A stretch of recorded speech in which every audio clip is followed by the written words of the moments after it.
देखिए बच्चों, हम लोग पहुंच चुके हैं क्वेश्चन नंबर 54 में। ठीक है, क्वेश्चन नंबर 54 में एसिडिक स्ट्रेंथ पर क्वेश्चन बनाया हुआ है। कहता है कि आप इन सारे पेयर में से कंपेयर करके बताइए कि किस पेयर में सेकंड जो कंपाउंड है वो ज़्यादा एसिडिक है, कहने का मतलब उसका एसिडिक स्ट्रेंथ ज़्यादा है। ठीक है, तो क्या होता है लॉजिक एसिडिक स्ट्रेंथ देखने का? तो एसिडिक स्ट्रेंथ देखने का सिंपल सा लॉजिक है कि एसिडिक स्ट्रेंथ जो है आपको क्या करना है, डायरेक्टली प्रोपोर्शनल करना है स्टेबिलिटी ऑफ एन आयन। ठीक है, क्यों? क्योंकि आप जानते हो कि जब भी भाई अच्छा एसिड उसी को माना जाएगा जो प्रोटॉन देगा, जो आसानी से प्रोटॉन देगा, जितना फास्ट प्रोटॉन देगा। तो देखिए प्रोटॉन देगा तो जब H+ वहाँ से निकलेगा तो एनायन बनेगा ना, है ना। तो एनायन बनेगा तो एनायन की स्टेबिलिटी हम लोग देखते हैं। ठीक है, तो जिसका एनायन जितना ज़्यादा स्टेबल होगा वो उतना ही अच्छा एसिड होगा, मतलब वो उतना ही आसानी से प्रोटॉन दे देगा। तो जैसे देखिए क्वेश्चन नंबर फर्स्ट में देखिए हम लोग क्या करते हैं, सबका प्रोटॉन निकाल के ही आपको बताते हैं। जैसे देखिए पहला है CH3। ठीक है, CH3 है और यहाँ पर जो है COO- है।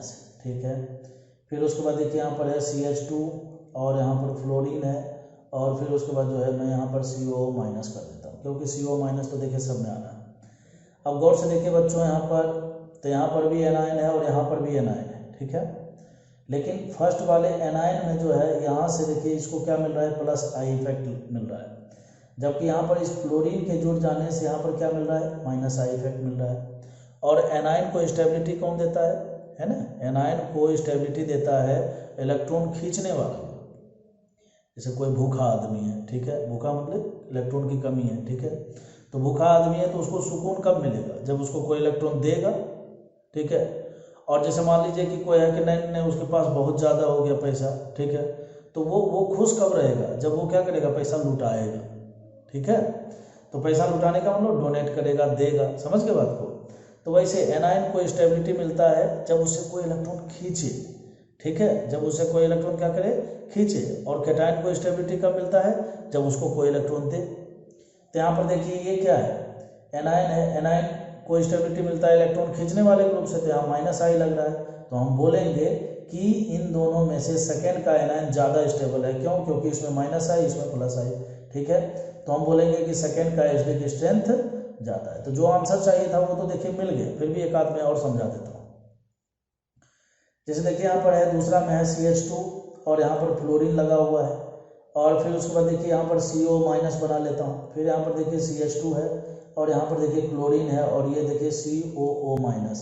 ठीक है, तो अब हम जानते हैं कि फ्लोरीन और क्लोरीन दोनों का दोनों देखिए यहाँ पर माइनस आई इफेक्ट ही देगा। ठीक है, लेकिन फ्लोरीन चूंकि ज़्यादा इलेक्ट्रोनिगेटिव है तो यहाँ पर जो है ये ज़्यादा ताकत से खींचेगा तो मोर माइनस आई इफेक्ट लगाएगा, और ये केवल माइनस आई इफेक्ट लगाएगा। समझ गए बात को?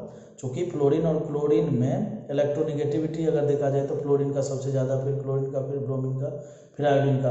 तो जो जितना ज़्यादा इलेक्ट्रोनिगेटिव होगा वो उतनी ही ताकत से इलेक्ट्रॉन को अपनी तरफ खींचेगा, है ना। तो इसका मतलब वो उतना ही ज़्यादा माइनस आई लगाएगा।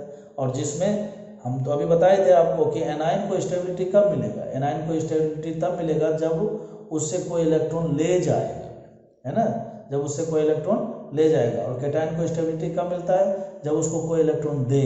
ठीक है, तो यहाँ पर देखिए जो है फर्स्ट का ही एसिडिक स्ट्रेंथ ज़्यादा है। ठीक है, तो इस तरह से जो है आप चारों ऑप्शन को देखिएगा और आपको फर्स्ट का जो है सबसे फर्स्ट पेयर में जो है सेकेंड का एसिडिक स्ट्रेंथ सबसे ज़्यादा मिलने वाला है। ठीक है, चलिए क्वेश्चन नंबर 55 में बात कर लेते हैं। 55 में देखिए बॉन्ड लेंथ पूछा गया है। ठीक है, तो बॉन्ड लेंथ में देखिए यहाँ पर A और B है।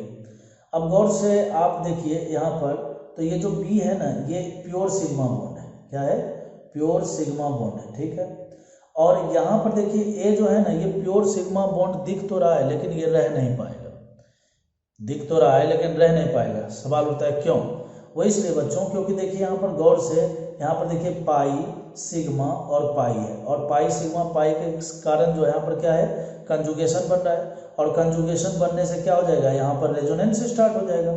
और जैसे ही रेजोनेंस होता है तो आपको पता है कि रेजोनेंस में क्या होता है, पाई इलेक्ट्रॉन का डीलोकलाइजेशन होता है ना। पाई इलेक्ट्रॉन का डीलोकलाइजेशन होता है, वहाँ तक हो जाएगा, पाई इलेक्ट्रॉन वहाँ तक फैल जाएगा जहाँ तक कंजुगेशन सिस्टम रहेगा। तो मेरे कहने का मतलब यह है कि ये जो ए वाला जो सिग्मा बॉन्ड दिख रहा था वो सिग्मा बॉन्ड रहेगा नहीं। रेजोनेंस के बाद जब आप रियल हाइब्रिड उसका बनाते होंगे तो रियल हाइब्रिड में आप क्या देखते हैं कि पाई इलेक्ट्रॉन यहाँ वहीं डिस्ट्रीब्यूट हो जाता है।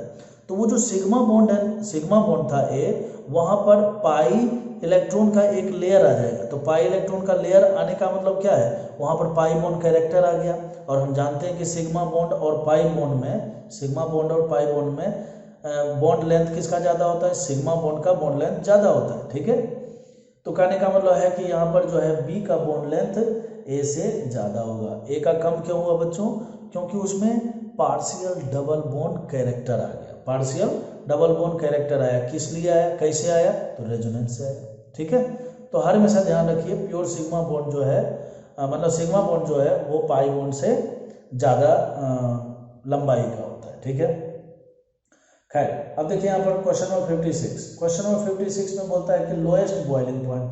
तो देखिए बॉइलिंग पॉइंट के बारे में मैंने आपको बताया था कि बॉइलिंग पॉइंट बेसिकली इस बात से रिलेटेड है कि जैसे देखिए किसी भी कंपाउंड में जैसे मान लीजिए कोई कंपाउंड जो है आयनिक बॉन्ड बनाए हुए है, ठीक है, और कोई कंपाउंड जो है कोवेलेंट बॉन्ड बनाए हुए हैं। तो बेसिकली जो लुईस डॉट स्ट्रक्चर के द्वारा हम लोग बॉन्ड दिखाते हैं कि ये देखो एक बॉन्ड दिख रहा है, तो बेसिकली वैसा कुछ होता नहीं। ये तो क्या है कि हम लोग पेपर पर जो है समझने के हिसाब से बच्चों को बताते हैं और बच्चे समझते भी हैं। ठीक है, उस तरह का तो कोई बॉन्ड होता नहीं है ना। तो ये बात तो आप समझ रहे हो कि आयोनिक बॉन्ड में क्या होता है कि दोनों एटम जो होते हैं वो एक दूसरे के साथ क्लोजली पैक्ड होते हैं। ठीक है, क्लोजली पैक्ड होते हैं, कहने का मतलब एक दूसरे के साथ चिपके हुए होते हैं। जबकि कोवेलेंट बॉन्ड में क्या होता है, कोवेलेंट बॉन्ड में जो है उनके बीच में कुछ ना कुछ डिस्टेंस होता है। मतलब कह सकते हैं कि वो दोनों एक दूसरे के साथ क्लोजली पैक नहीं होते हैं। वो इसलिए क्योंकि वहाँ पर ओवरलैपिंग होता है। तो ओवरलैपिंग होता है तो आप जानते हो कि जब दोनों एक दूसरे के पास पास आएंगे, है ना, तो पास पास आएंगे तो दोनों के न्यूक्लियस के बीच में रिपल्सन भी होता है। ठीक है, तो मेरे कहने का मतलब है कि आयोनिक बॉन्ड का जो मॉलिक्यूल्स होता है वो क्लोजली पैक्ड होता है ना, उसके एटम एक दूसरे के साथ कस के जुड़े हुए होते हैं। तो वैसी स्थिति में जब आप उसके अंदर हीट दीजिएगा, ठीक है, हीट दीजिएगा तो आपको क्या है कि ज़्यादा एनर्जी देना पड़ेगा।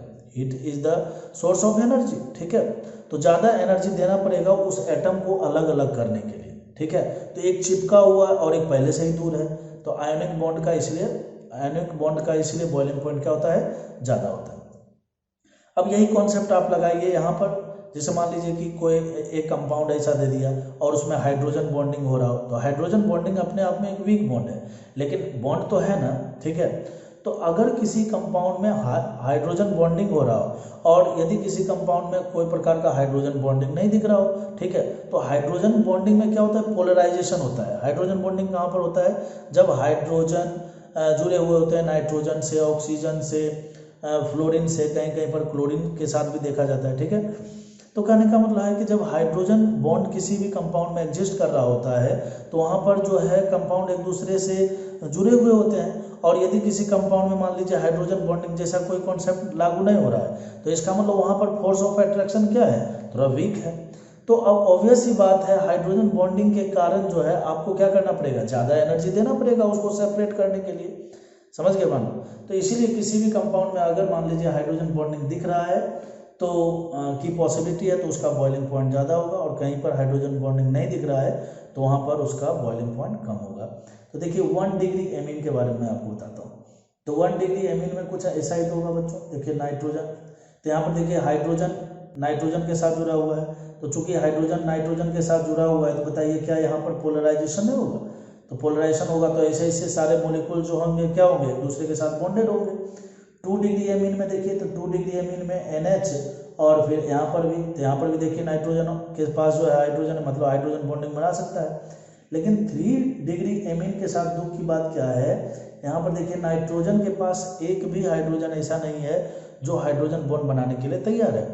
तो सिंपल सी बात है, कॉन्सेप्ट तो क्लियर हो चुका है। जिसके पास हाइड्रोजन बॉन्डिंग है ना, वहाँ पर फोर्स ऑफ अट्रैक्शन ज़्यादा, इसका मतलब ज़्यादा एनर्जी देना पड़ेगा उनको सेपरेट करने के लिए। तो ऑब्वियस सी बात है बॉइलिंग पॉइंट क्या होगा, ज़्यादा होगा। तो बॉइलिंग पॉइंट जो है यहाँ पर बच्चों ए का सबसे ज़्यादा होगा, फिर बी का होगा और फिर सी का होगा। 1 डिग्री एमीन के पास जो है ज़्यादा हाइड्रोजन बॉन्डिंग बना सकता है। ठीक है, तो बताइए, कहता है कि इसमें से सबसे लोएस्ट बॉइलिंग पॉइंट किसका होगा, तो लोएस्ट बॉइलिंग पॉइंट किसका होगा, सी का होगा, है ना, 3 डिग्री।